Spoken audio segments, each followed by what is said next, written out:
Straight into our second keynote speaker. We got the second combo of the Jimmys.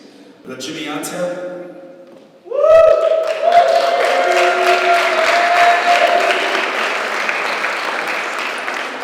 A brief but very master introduction. Jimmy is an international security and development analyst with experience in Latin America and Southeast Asia.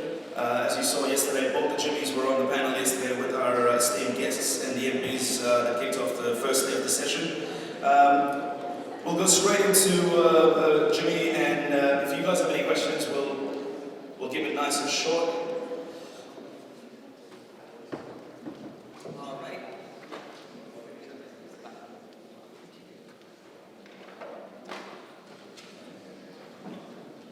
All right, thank you all for being semi-here, functional, 10 a.m. New Zealand time. It's fantastic to be here. I didn't realize my entire life I was mispronouncing the name of this country. It's not New Zealand, it's New Zealand. And it's good to be corrected and learn these things as you go on in life, so I'll never mispronounce the name of this country again. The organizers of this conference asked me to speak a bit about the relationship between the environment, ecology, and Zoroastrianism. Now that's a very broad topic, and you can go dense into a lot of terminology and a lot of concepts, but what I really wanted to do was find a way that this could connect with you emotionally and spiritually in a way that you can actually walk away from this talk with something tangible and that you might be able to learn a little bit about something. And so I have some slides, but even if the slides don't work, that's fine. Also, podiums and stages are very formal, so I'm going to come down and speak to you all over here. So how am I going to do this? How am I going to talk about Zoroastrianism and environmentalism in a way that young people can understand? And the best formula that I came up with was just telling 3 simple stories. That's it. 3 stories that I hope will help you find how our religion relates to the natural world, our communities, and ourselves. That's it. 3 stories. The first story begins in prison. This prison is harsh and brutal. Its tentacles reach deep and envelop entire communities. In fact, the prisoners inside of this prison tremble with fear, knowing if they ever break the rules, the jailers can come after them, their families, and their communities. The cost of being in prison is enormous. You see it in the bent backs and the shuffled gaits of the prisoners. This prison is horrifically brutal. This prison is unique. You see, in this prison, it's the jailers that are guilty and the prisoners that are innocent. The jailers benefit from its warped rule. If the prisoners ever try to revolt, if they ever try to escape, the jailers react with fury against them. It is an almost inescapable prison. This prison is unique. You see, it has no walls. It is a prison of the mind. This prison is called racial segregation, and it's located in the American South. It is a caste system that divides people in half and destroys communities. What is our place in a world where the strong do what they can and the weak what they must? How do we make sense of a world ruled by fear? One woman sought answers to these questions, and in her response, shook the foundation of one of the most powerful countries in the world. It was a very simple act, not to give up your seat on the bus to a white passenger. But for Rosa Parks, yes, please clap.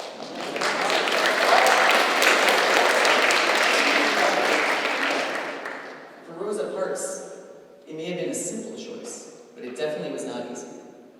As a woman of color, that prison that she was part of could react against her body, could react against her community in a way that today we can't imagine.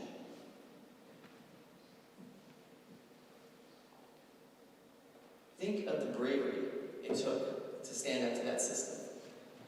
Think of how much courage it would take for you to risk everything you hold dear to stand up for what you believe in. So, what does any of this have to do with our religion? It's a good question. Because deep inside our religion, we have a philosophical system called the omniscience mentis, a system that connects us with nature, God, and our communities. And when we strive for justice, when we try to do our best, we practice one of these omniscience mentis, one of these seven beneficent immortals, personified by natural elements. If you witnessed our judgment ceremony yesterday, you saw some of these elements: fire, earth, plants, milk, water. In the omniscience method of Kshatravarya, God's good rule, we see the example of what we need to do to move forward as a society. When we strive for justice, when we look to create a better community and a better world, we are practicing God's good rule. Justice is a central pillar of our religion. It must be unearthed. It must be refined. It must be polished. It must be continuously maintained. It's why we symbolize it with metal. We need to find a way to unearth what is best that is deep inside of us and bring it to light and make it shine. This is not just some pixie dust that we put and say this is the good stuff that we do in our religion. This is a central part of your religious and community DNA. Jimmy and I just talked about Herodotus speaking about the Persians. Herodotus always also noted something else about the religion of the Persians. That in our religion, we do not pray for ourselves. We pray for our communities, for the prosperity of our communities, and for good rule. For good rule, we pray for Kshatravarya. We pray that our rulers come down and make the right choices, not just so we benefit, but to give us the power that we can propel our whole communities forward. Too often, we kind of underscore the importance between power and justice. In Zarathustra's framework, this is not a dichotomy. We have an old saying that power corrupts, and absolute power corrupts absolutely. While I have no doubt that absolute power corrupts absolutely, I completely disagree with the notion that power corrupts. What if I told you that your entire life you have been lied to? Power by itself does not corrupt. Power does something far different. Power reveals. If you give somebody power, if you let them make the decisions they've always wanted to make, they will reveal to you their truest form of character. They will show you who they really are. You all just clapped for Rosa Parks. If you're familiar with that story, you know how it ends. The bus system in Montgomery, Alabama became desegregated after almost a year's worth of protest. That's very powerful, isn't it? Think of the power of those protesters and ask yourself something. Did their power corrupt? Or did their power reveal? What did their power reveal? A beneficent mentality spent on our next omniscience mentality. Because when we develop our minds, when we choose right from wrong, we develop ourselves. And when we have more people joining with us, we develop a community that is righteous, that moves forward, that progresses, that has a beneficent mentality to propel society forward. This is something that is so close to us, we symbolize it on the very earth that we walk upon. From that simple action, from that one brave woman, the contour of history was changed. It was not might equals right. It was reversed in the form of justice. And that example of justice shows us not how just one person by themselves can make a difference, but how seemingly ordinary people can do the extraordinary. because that is a principle that your ancestors all fought for and sacrificed for to keep alive. The second story is about being alone. It takes place in a time much like our own. It's a time of extreme violence. Warlords abound. The bonds between families, communities, tribes are breaking. New technologies emerge and disrupt the way people live. It is a time of horrific uncertainty. Think of what's going on in Somalia, in the Ukraine, in Afghanistan. Think of those places only 4,000 years ago. And you can get a sense of the idea of the time that Zarathustra lived in, the era in which he was a part of. Because it is a time of immense uncertainty, in a time of immense violence, in a time where anarchy was the rule of law. It is so central to it that in the very beginning of the Gathas, we kind of see what the earth is like. In the prequel, if you have it, and because this is not George Lucas's prequel, it's written by Zarathustra and God, it has point, it's succinct, it makes sense, and it ends properly. Yeah, you can clap for that too. So in the very beginning of the Gathas, I call it the prequel, it's a scholarly debate, whatever you call it. The soul of the earth cries out to God and says, man is wicked, man is brutal, man is harsh. Man murders, man rapes, man kills, man loots, man destroys. Send me somebody to save us from this wicked, wicked creature that you created. Give me a strong man. Give me a Superman.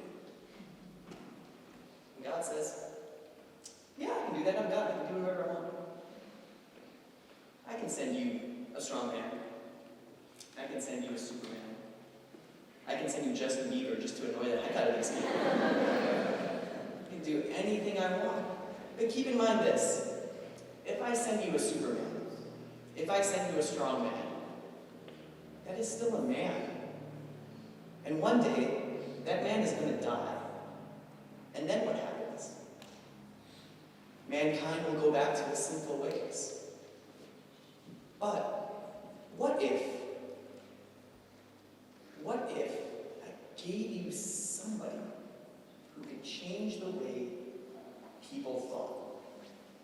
What if I can deliver you someone who could change the minds of men and women?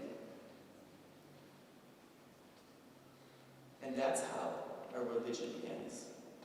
That's the prequel to our philosophical system.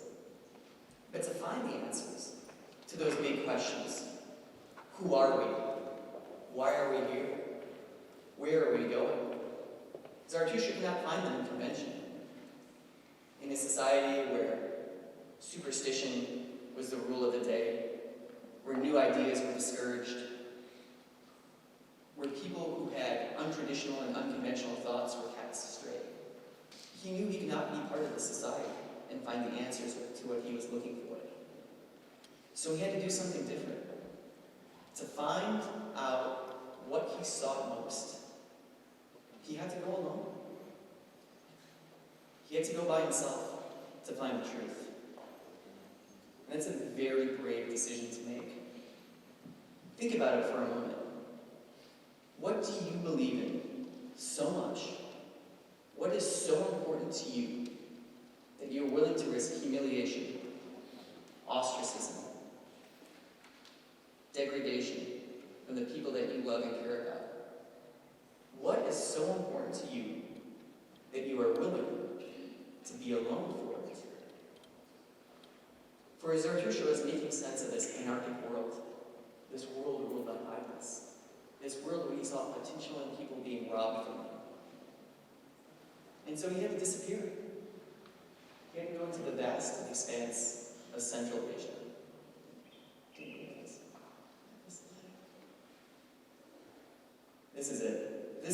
Zarathustra's world look like? Look how flat that is. Barely any mountains, barely any rivers, barely any forests. Just a flat expanse of grass, the great steppe of Central Asia. This was his world. And to find the answers that he was looking for, he had to make sense of it all. And he noticed something on this planet. He saw one force reorder everything. He saw one force bring about and cast about new things while throwing out the old. He saw how fire worked, how fire could regenerate a landscape. If you talk to ecologists, biologists, they will call us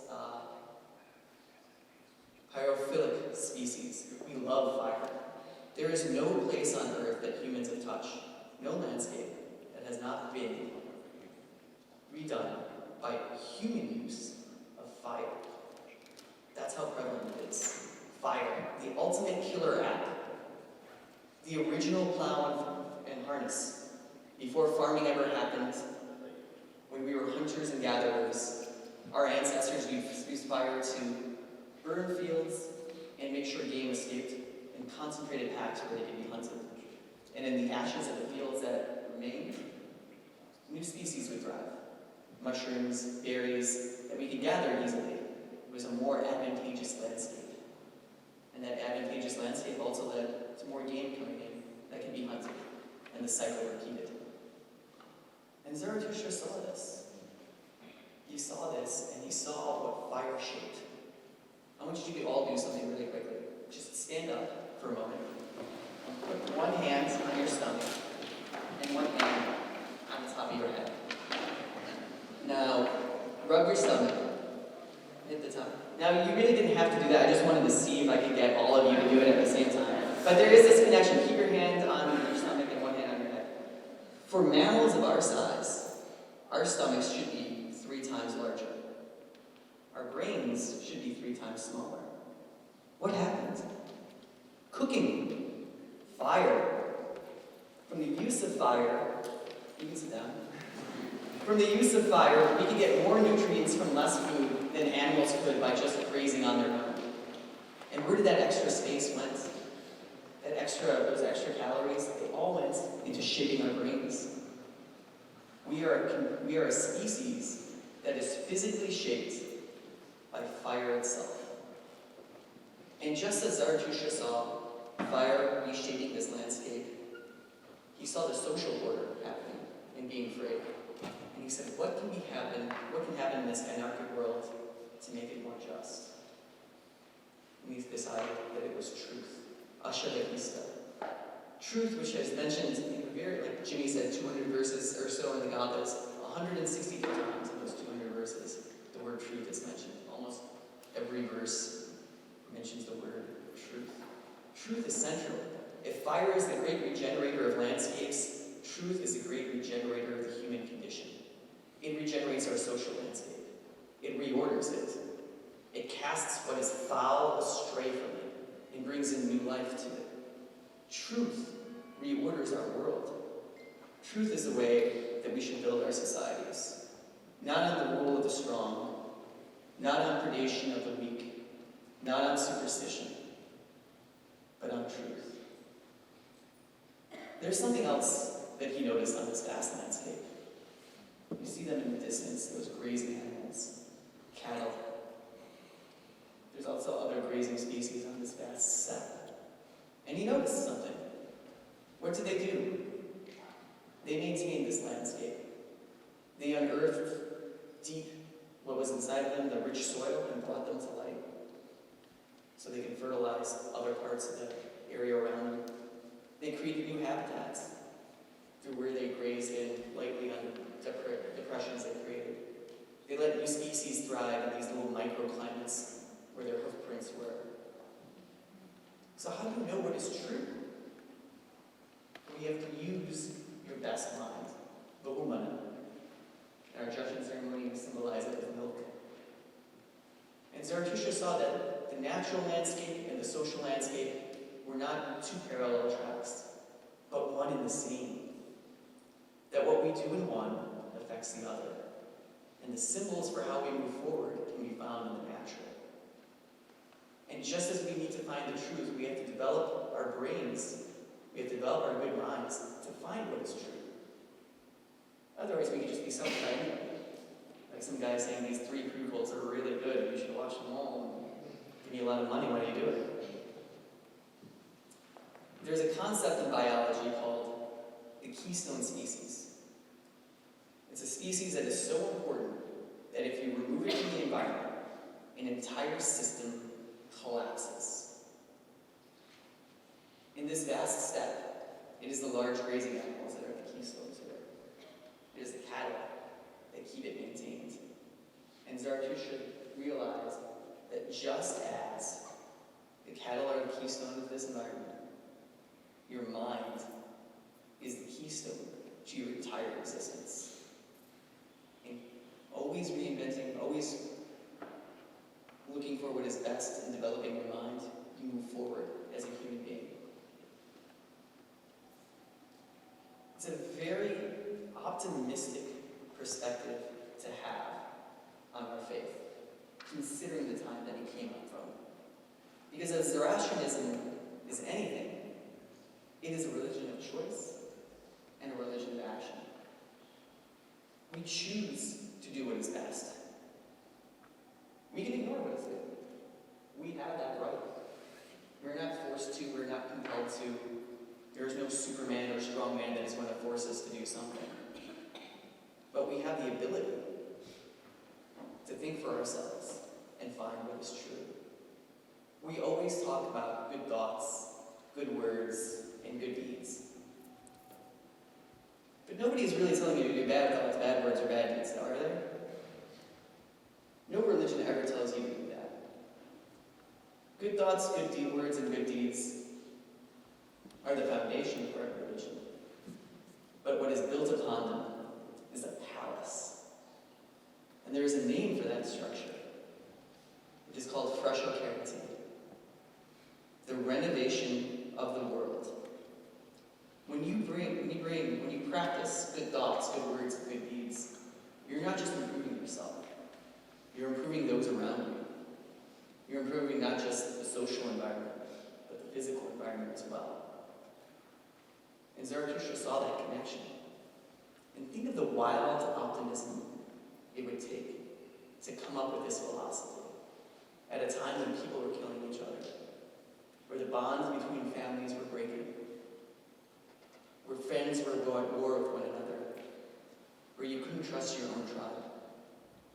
Think of how important it is to have such a humanistic outlook on the world in the face of such deprivation.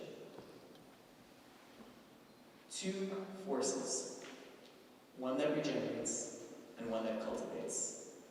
To find them, Zarathustra had to have the courage to go out and be by himself and find the truth.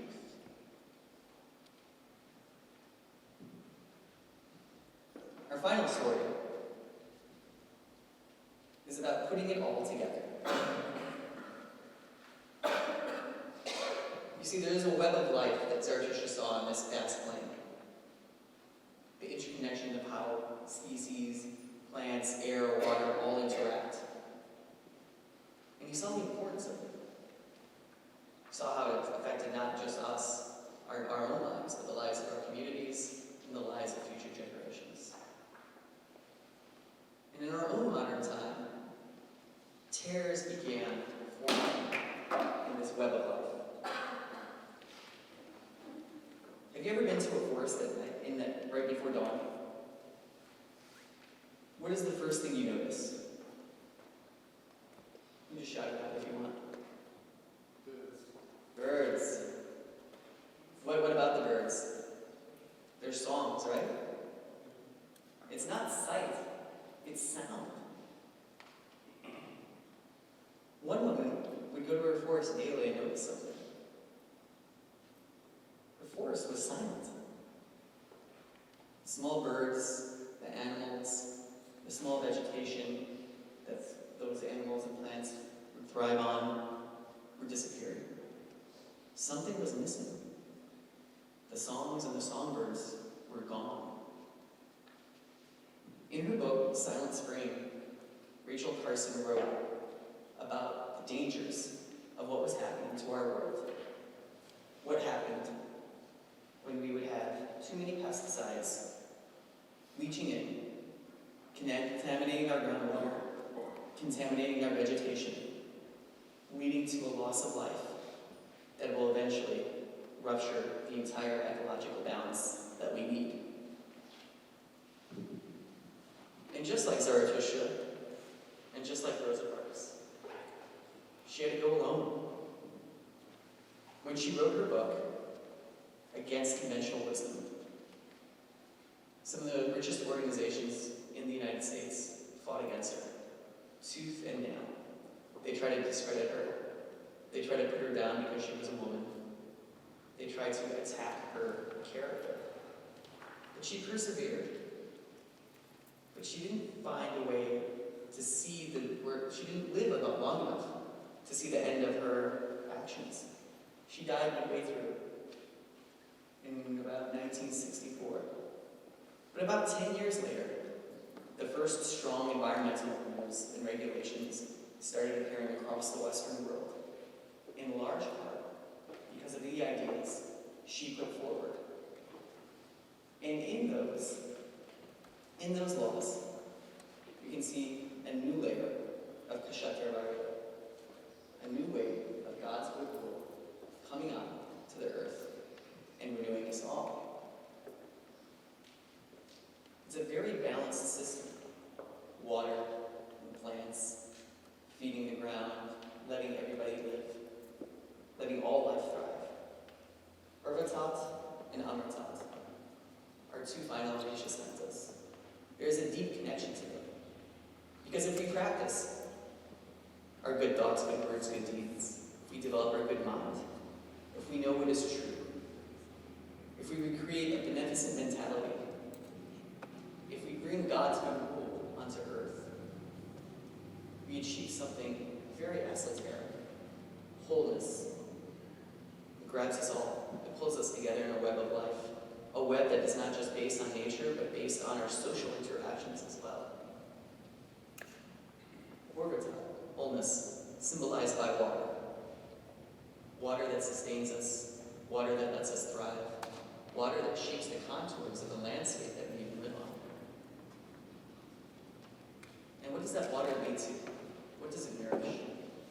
Plant life, vegetation, Amritat, immortality, because they always renew, they always re-thrive. They always thrive in tandem with one another. In our Jashan ceremony, we symbolize them by flowers and by fruits, and by other plants that we have in the ceremony as well. And when we achieve all of those 5 Amesha Sventas prior, our example lives long enough for it to be immortal. It's a very deep concept, one that even I have trouble thinking the contours of, but it does shape our philosophical depth. And it shows us that the way of God is ever present, is always there, is never done, is immortal. And those 6 Amesha Sventas that we just talked about lead us to the last, to God itself. Because this system that connects us with nature, that connects us with each other, connects us to God. And when we follow it, we follow the path of the divine. It is a system that brings us closer to God and God's heaven on earth. Now there is one final story I want to share with you. We talked a bit about being alone, about how scary it is to go out into that vast expanse and find out what is true. Zarathustra did it because he knew that's what he had to do to find the answers. Because that's when you're really tested. Not when you have friends around you, not when you have people encouraging you, but to find out who you really are, to test your character, to find its strength. You have to have the courage to be alone. in Alabama, in Montgomery, when those many brave men and women protested against the system that they saw was completely unjust, when they fought for their dignity, there was a hymn that they played, and it was called "We Shall Overcome." It's a very common song in America, in American mythology, and it was the theme song of the American Civil Rights Movement. And they added, those people in Alabama, 2 verses to it. 2 verses to an already standard song. We are not alone, and we are not afraid. And my wish to you today is that in whatever your quest is, in whatever it is that you're searching for, know that if it is always right, you are never alone, and may you never be afraid. Thank you, and God bless you.